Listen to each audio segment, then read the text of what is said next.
Ben kendim nasıl çalışabilirim daha sürdürülebilir bir gelecek için? Paris Jolobaju-chukti ki. Mikä on pienenevän mehiläispopulaation vaikutus Waarom maapallon zouden we om ekosysteemiin? klimaatverandering moeten geven? 循環型社会ってどういう仕 Quel 組み est pire? Manger du soja non durable ou manger Plastic du straws, viande whole locale? bag, paavita, nokarime, परिसरेर कोतरम هل لأفعالنا البسيطة قيمة؟ जब बर्फानी तोदे सब पिघल जाएंगे तो बर्फानी रीछों Welche का क्या Art von मसला Auswirkungen hat Palmöl? Hello, loyal listeners, and welcome to 4,600 kilometers of sustainability. My name is Sonia, and as you probably all know, I am located 4,600 kilometers away from Misha. Thank you for joining us, guys. Today we are going to talk about plastics. We have received a number of questions about what exactly are plastics and if plastic straws and bags are really bad for the environment. Let's get started. So, Misha, one thing is for sure. Plastics are not grown on trees, but then where do plastics come from and what goes on behind the production process? So basically, the word plastic or plastics comes from the Greek word plastikos, which means to grow or to form. All plastics are polymers and are produced as a result of a complex process. Now you must be wondering what a polymer is. Well, polymers are large molecules that are made of small ones called monomers. And the monomers that make up the polymers are obtained from materials found in nature, such as natural gas, oil, and plants.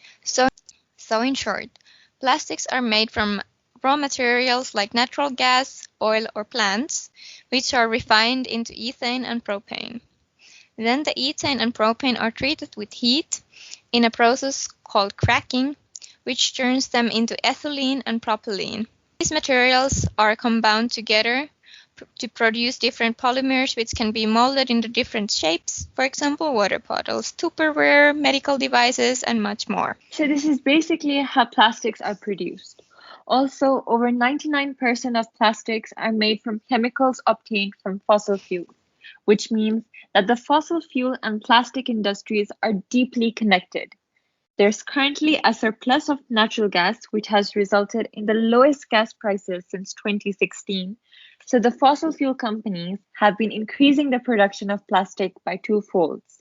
As you can imagine, as a result of the pricing, many of the fossil fuel companies are struggling to continue their operations, but simultaneously there are some big oil companies which are realizing that the fossil fuel era is coming to an end, so they are balancing and adjusting for the low prices by investing in plastic production, since the plastics are made from oil, gas, and their byproducts. And this is why the World Economic Forum expects plastic production to double by 2040.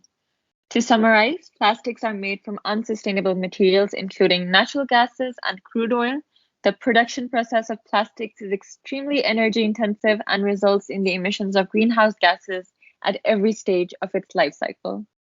But then the listeners might think that isn't plastic recyclable? So we can use them over and over again and not require raw materials every time plastic is produced. But unfortunately, the reality isn't that rosy. The recyclable plastic types are not 100% recyclable. There is still a need for new plastic to make a new product from the old plastic. Let's not forget that not all recyclable plastic gets recycled because not everyone separates their waste and all plastic does not end up in recycling bin.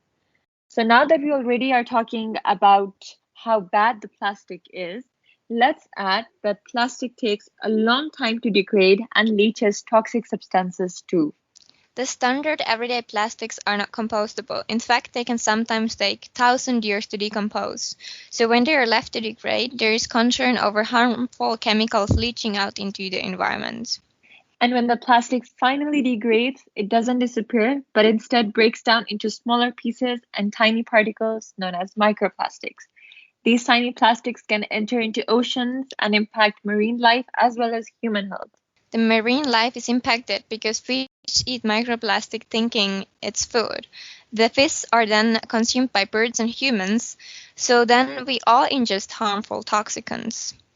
And in fact, some of the plastic will enter the atmosphere and we breathe it in. This causes all kinds of lung problems. So one of our friends asked, why is beach littering bad? Sonia, could you maybe explain?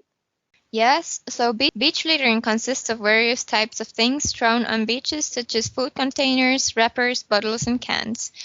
Animals often get attracted to these and get their heads stuck inside them.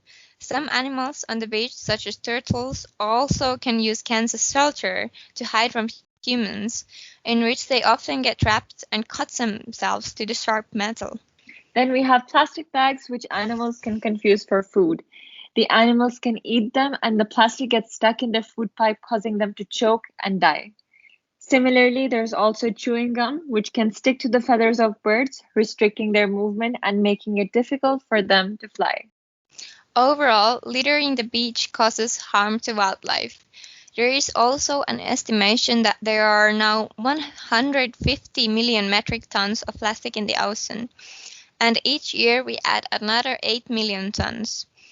Experts say that if the current trends continue, by 2050 there will be more plastic in the ocean compared to fish. So when businesses ban plastic straws and individuals remove plastic straws from their daily life, thinking they're doing a lot to handle the problem and have done their part in resolving the issue, they're quite wrong. Discontinuing the use of plastic straws does not make a huge difference because plastic straws account for only 1% of plastic waste. However, discontinuity of usage of plastic straws should only be a stepping stone, something to start the conversation about single-use plastic and its harm on the environment. Yeah, as a way of supporting the shift away from single-use plastics. But there is no one-size-fits-all, because sometimes the excessive negativity on plastic straws by environmentalists can be stressful for older adult children and disabled people for whom plastic straws are a need and not a want, because they require straws as tools to be able to hydrate and receive nutrition. So in the end, we would like to say that plastic is a human-caused complex problem, and the responsibility of plastic production belongs to multiple parties, such as the government, who can enforce and make rules and regulations, the companies who produce plastic packaging and product, and lastly, consumers, the people who buy. Alright, this was everything that we had to say about plastic. In this episode, we mainly talked about why plastic is bad, but in the next episode, we will talk about what you can do as a responsible citizen to reduce your plastic consumption and carbon footprint. We hope you enjoyed hanging out with us. Not so fast, guys. Please stick around with us as we still have our segment left. Segment time! So for today's segment, we are going to tell you a little story about how much power and impact social media campaigns can have. So this story is from 2018, and it all started during a beach cleaning event in Cornwall, UK. While picking up litter from the beach, some volunteers discovered packets from the Leicester crisp chips, whatever you say, manufacturer called Walkers. Not like this was the only litter on the beach, but what actually alarmed the volunteers was that these metallized plastic packets of the chips dated back to 1980s and 1990s. So even after 20 plus years, these packets lived on. So these volunteers then started a campaign on Twitter and used the hashtag #PocketsInWalkers. They started this campaign on 21st September 2018 to pressurize and urge the company to make their packaging recyclable. Well, Sonia, the correct way to say the hashtag is #PacketInWalkers.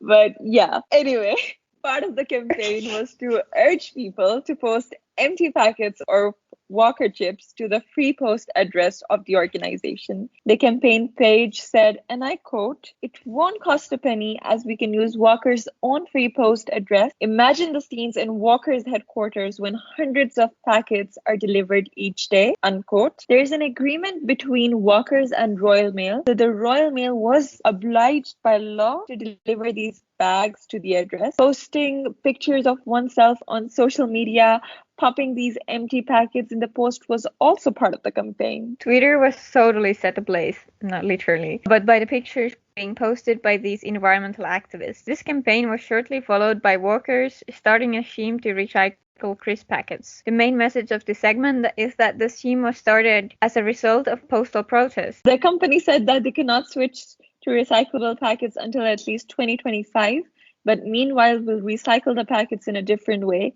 They will ask consumers to send their empty crisp bags to TerraCycle. They will then shred these wrappers into plastic pellets that will be used in items such as garden furniture, trays, etc. So yes, guys, never underestimate the power you have. Though this campaign was targeted at one particular company, it indeed pressurized its competitors as well. You might think that these plastic wrappers are a very, very small issue in the big problem, but sometimes raising awareness and starting the conversation is as important, because how will you find a solution when you do not recognize the problem to begin with? Thank you so much for taking the time to listen to us today. We really appreciate it. We hope you join us next time too. We will talk about individual deeds and if they matter. So far, we have focused on educating you about sustainability issues, but in the next episode, we will be talking about what steps you can take to live a more sustainable lifestyle. Please stay tuned for the next episode. Also, if you guys have something that you would like us to talk about, or maybe you have an idea for a fun segment for us, please contact us. We would love to hear from you. You can do that on our personal Instagrams if that is where you found this podcast, but you can also do that on email 4600podcast@gmail.com. Bye!